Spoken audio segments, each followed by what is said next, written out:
1948, ça t'évoque quoi? Ah bah oui, vu d'ici, c'était au siècle précédent. C'est la génération de papy et mamie. Et la légende raconte même qu'en ce temps-là, quelques dinosaures étaient encore planqués au fond des grottes de haute montagne. Mais ça, on n'en est vraiment pas sûr.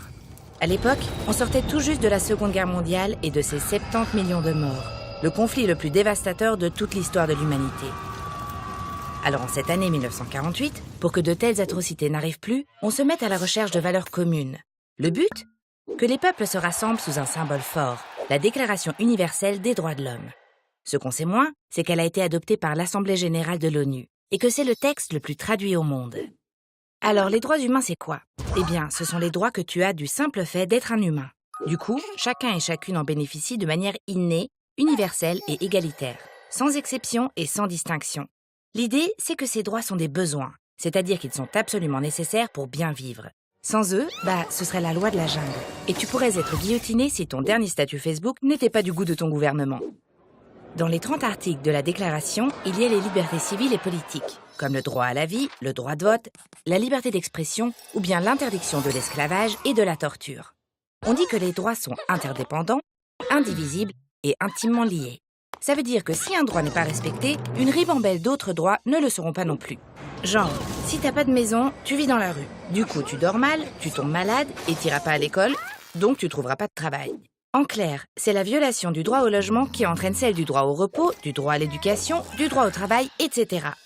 Eux, ce sont les droits économiques, sociaux et culturels. Alors d'accord, on a écrit un grand texte, mais concrètement, qui fait quoi? Eh bien, sur le papier, la mission des États est de prendre les mesures nécessaires pour que la déclaration soit respectée au mieux. Mais en vrai, il y a de très mauvais élèves. La déclaration, ce n'est pas un texte de loi, mais un idéal. Et comme son nom l'indique, c'est une déclaration. Elle n'est donc pas valable dans un tribunal, par exemple. Mais comme la plupart des États ont inscrit les droits humains dans leur constitution, ils se doivent de les garantir. Notre combat chez Amnesty, c'est de lutter pour défendre et protéger les droits universels en mettant un gros carton rouge aux États quand ils manquent à leurs devoirs. Parce que ces droits sont transgressés tous les jours partout sur la planète, notre rôle est de dénoncer les abus et d'informer la communauté internationale. Amnesty fait des recherches, documente et rend publiques les violations des droits humains. Manifeste, revendique, mène des campagnes, se mobilise et passe à l'action pour prévenir et mettre fin aux abus. Mais aussi pour rappeler à tout le monde partout que les droits sont inaliénables.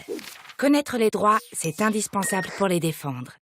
La conscience collective, c'est la responsabilité de chaque personne pour le bien de tout le monde. Toi aussi, tu peux t'engager. Si tu veux te joindre à nos actions en ligne, faire entendre ta voix dans la rue, signer des pétitions ou écrire des lettres pour sauver des vies, renseigne-toi sur Amnesty Youth.